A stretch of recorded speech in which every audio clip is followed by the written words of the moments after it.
Lobodox or cry?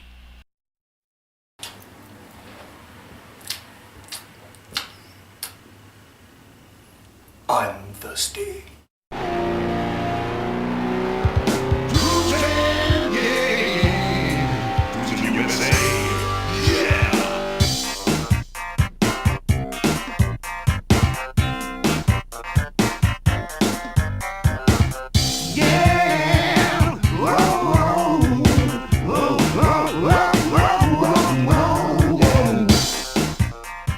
Es una bebida muy deliciosa. Prueba un botella del SIDRAL MUNDET. Es una sidra gaseosa. Contiene un sabor inigualable de las manzanas maduras. Servite en una taza y disfruta.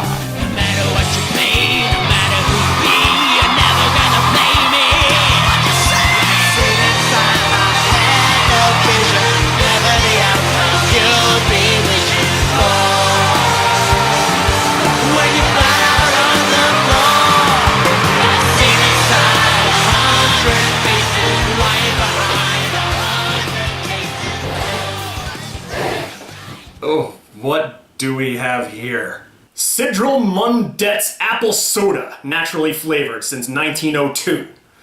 If this doesn't scream dollar store, I don't know what does! Before I guzzle this pea water, allow me to introduce our latest change. I can't go through a single program without instituting some kind of weird change on this show. This change is not so weird. It's actually something that's very, very overdue. The new Bravo logo! Pop! Yeah, most channels out there have their own logos. I mean, a lot of times they have them commissioned by other artists to come up with, and they actually pay good money for them to design a logo from scratch for them. Well, speaking of scratch, this show doesn't have a whole lot of it. If you might remember, I send all the money that this show makes out to Steen Aston, and I'm funding that movie of his. It's costing me a pretty penny.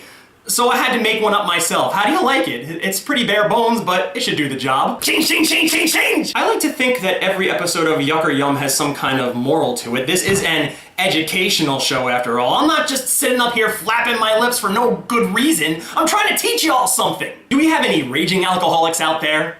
Well, you probably have encountered this scenario before in your life. Suppose you went on like a drinking bender one night and you're just drinking can after can after can of the finest discount beer, and you pass out in the middle of drinking a can.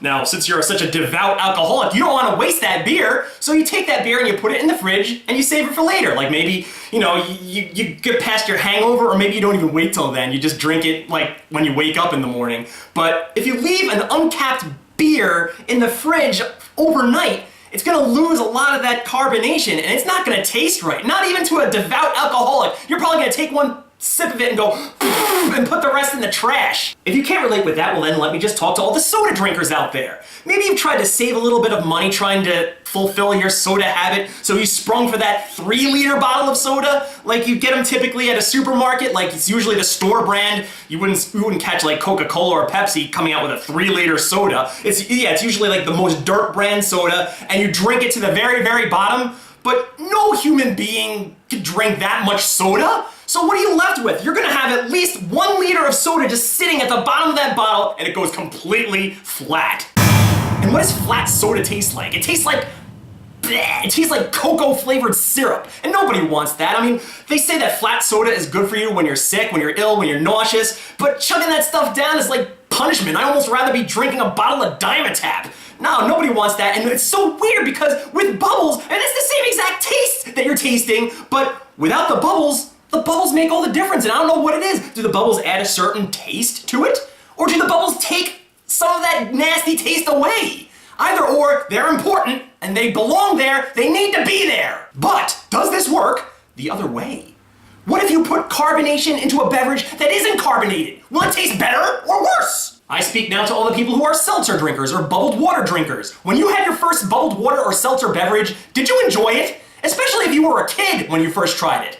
Chances are you probably didn't. I know I didn't. I mean, I was a little itty-bitty sprout when I first tried my first bubbled water, and it was nasty, it was disgusting. Like, your brain is sending signals. Like, those bubbles are not supposed to be there. You take your first sip and your brain's like, what the hell are you doing? It's especially noticeable with water because the carbonated bubbles, they do give off some sort of a flavor in there. And I don't know what the heck it is. It tastes kind of like stale air. It tastes a little bit salty, and I don't know, even with something like Perrier, like bubbled sparkling water beverages, they just have a weird, strange taste. Those bubbles, they sit on your tongue, they pop on your tongue, and they give off a flavor. I'm sure there are other instances of this phenomenon that I can't think of right now. Yeah, bubbled milk.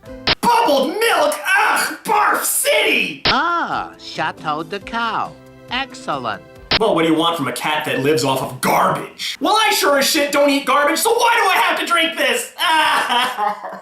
This is gonna be horrible. I think of all the fruit flavors this could possibly be infused with. Like blueberry soda, cherry soda, orange soda, grape soda, apple. Apple is like the red-headed stepchild of fruit flavors. Now, I've had multi-flavored candies in the past, and there's always two flavors that keep coming up that nobody wants anything to do with. Number one is that licorice flavor. You have a whole rainbow of candies and there's one black one, really stands out in the crowd, doesn't really belong. You take that black one and you just put it on the side, save it for later. I mean, even if you like the black flavored licorice candies, they don't go with fruit. You can't just pop them all in your mouth one by one by one and then just have this weird, strange, foreign taste just muck everything up. And number two, the apple flavor. I don't understand why there's so many apple flavored things.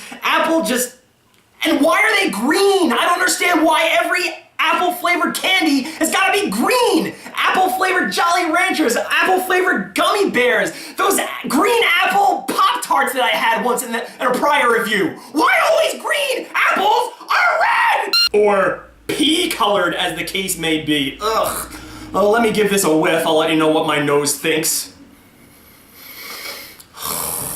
What does your good buddy Hottie Scotty Pancake 603 think about apple juice? This is one thing I've never really talked about on the show, because your good buddy Hottie Scotty Pancake 603 loves juices. I love orange juice, I love grape juice, I love all sorts of fruit juices. As a matter of fact, I am so much more comfortable drinking fruit than I am eating fruit, because fruit, it always has some kind of weird texture. I mean, maybe I'm the only person who thinks this way. In fact, I guarantee I'm the only person who thinks this way. I see people eating plums and the plums are like exploding in their mouths and the juice getting all over their faces and just dripping. I look at that, it looks like something out of freaking Fangoria magazine. Ugh, I want no part of that. When I see people eating grapes, I just picture them putting the grape in their mouth and popping it and it just goes and whitewashes like the inside of their mouth, and then they're just left with this weird empty skin just dangling in their mouth. I don't like it. But apples are the absolute worst. Apples are like taking a hearty bite out of your tree in the front yard. It's just like, it's all dry on the outside and all like pseudo wet on the inside, but on the inside it's like not even really wet, but it's kind of dry at the same time. It's kind of like a weird, there's no other phase of matter like it in the universe. Can you think of anything else that's like an apple on the inside? I can't. It's just such a weird, it's like so full of juice, and yet it dries your mouth out all at the same time. You know what biting into an apple is like for me? Imagine, like, you know when you made crafts in kindergarten? Imagine like making a little raft out of popsicle sticks, like gluing them end to end to end, and me taking those popsicle sticks and going, and you chomp down on that thing. You seriously gnaw down and like grind the wood with your teeth. I imagine a lot of people out there who are watching this are actually tasting what I'm describing right now just from the description. Because we all know that feeling when you bite down on a popsicle stick. It's like a little vibration that starts in your teeth and it goes through your mouth, through your bones, it rattles your organs. It's the horrible, horrible feeling. That's that feeling that I get when I bite into an apple. Ugh. But as a child, I always had apple juice in the fridge. May have been the same damn bottle my entire childhood because no one ever drank it. It just sat in the back of the fridge and we never got rid of it. I don't know why. I guess there wasn't like a sell-by date on there or anything like that because it was always there and it never seemed to go bad. It was just sitting there. It was like garnish. It's like putting baking soda in your fridge. It just was there for decor and maybe to disinfect or something. So I'm not very high on apple juice. I think that just goes without saying. What do you think adding bubbles to apple juice, fake apple juice, is gonna do? Well, let me take a swig. I'll let you know what I think.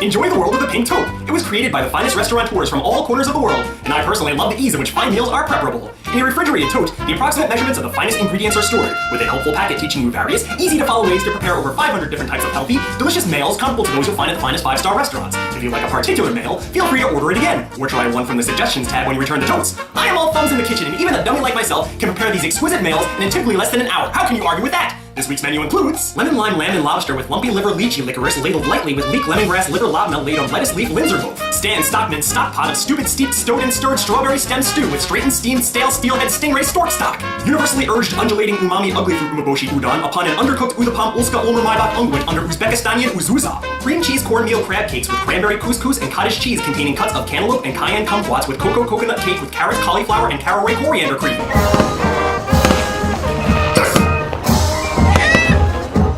So, what are you waiting for? Shop online at www.therealkingcoke.com and start making healthier choices today! Nailed it! Not too familiar with this SIDRAL company, but the people at SIDRAL are kind of smart.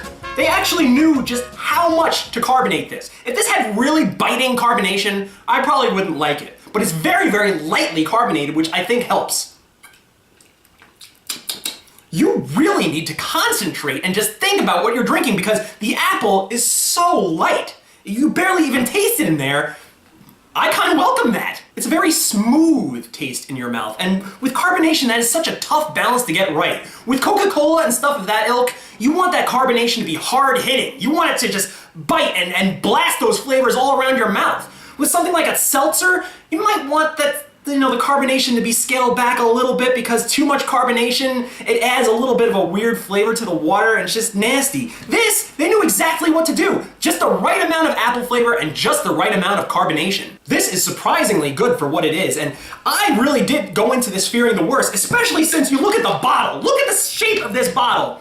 Does any beverage that you drink in your lifetime come in a bottle that looks like this? This bottle just cries discount store. Something as simple as packaging is important in this case. I mean, look at this weird elongated bottle. Would you want anybody to see you drinking this? It looks like when they were in the middle of making the bottle, it got caught in the machine and somebody had to yank it out and they stretched the plastic at the top. It kind of looks like that. It's really, really weird and it just reeks of a dollar store item. Why not put this in a simple 16-ounce standard container? It may seem like I'm picking nits, but this is important. People are gonna walk by this at the store and look at this bottle and just go, ugh, I can't deal with that because it just, I don't know, it looks so low rent. You put it in a standard bottle and put it next to the sodas, more people are going to be apt to try it. And it's a crying shame because I think this deserves to be tasted. I think this deserves to be tried. I think this is something that's really, really special. SIDRAL MUNDET should be the monopoly on apple soda. No other apple sodas exist. You don't see apple-flavored Coke or apple-flavored Pepsi, apple-flavored RC Cola. I don't even think there's apple-flavored Faygo out there.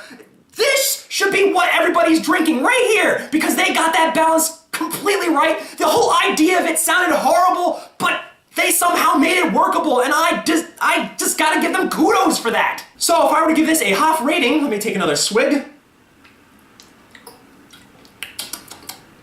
You know what? I'm finishing this whole bottle. I'm gonna give it 4 hops. Definitely 4 hops. It deserves them. If you were to give me a choice between Coca-Cola and this, I gotta be honest, I'm drinking the Coca-Cola every time. But I would probably rather drink this than orange soda. I would rather drink this than like a grape soda or maybe a Dr. Pepper. Dr. Pepper might be pushing it, but still, it's a lot better than you'd think. I think you should actually go out to your local dollar store, because that's probably where you're gonna find it, and find yourself a SIDRAL Mundet. Mundet. Oh. Hey, I wonder how well this mixes with vodka. I think I should go find out. It's your good buddy Hottie Scotty Pancake 603 saying once again until I answer the question, is it yuck? Is it yum? Or is it yuck or yum?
It's the Sheriff of Slamtown here to talk to all of you, Ted Fowler included, even though Ted Fowler should never fraternize with common folk like yourselves. I'm talking about Don Bluth Productions, the #1 animation company putting that rat Mickey to shame. You know, Mickey! That Mickey rat! Damn rats chewing through the wires of the old BSR, you never catch Fievel doing that! Only Mickey, that son of a bitch! Did you know that all dogs go to heaven? That's what I saw in the movie with my own 2 eyes. Weren't no rainbow bridge or nothing, just dogs intermingling with humans up there in heaven. Wonder if the damn fleas get up there too. Are there dinosaurs still in heaven? A long while ago, in a land before time, all the dinosaurs dropped dead. I want to know if they're still up there in heaven because I want to be on guard just in case one of them tries to step on me when I get up there. I just might have to open up a can of whoop-ass on a brontosaurus. Wham! Wouldn't be the first time. You know Thumbelina? She wanted to get married to a fairy prince. Fairy prince, what the goddamn is that? You all know me by now. I'm not into all that. That the way you want to live your life, then so be it. I got no problem with you. Just stay out of my biznatch. That Dirk the Daring thinks he's so suave, so manly. I'll put his lights out with a stone cold stunner. Wham! Then I might just make Singe my personal bitch. I would train him to hunt with me and Moolah down at the old deer stand. As my reward, I just might take Daphne as my new bride-to-be. Either her or Drew Barrymore from Titan AE. Now that's a fine future divorce right there. Am I still allowed to say that she's a hot piece of ass? And as for you, Anastasia, how about I come down to St. Petersburg and kick your ass? Once upon a December.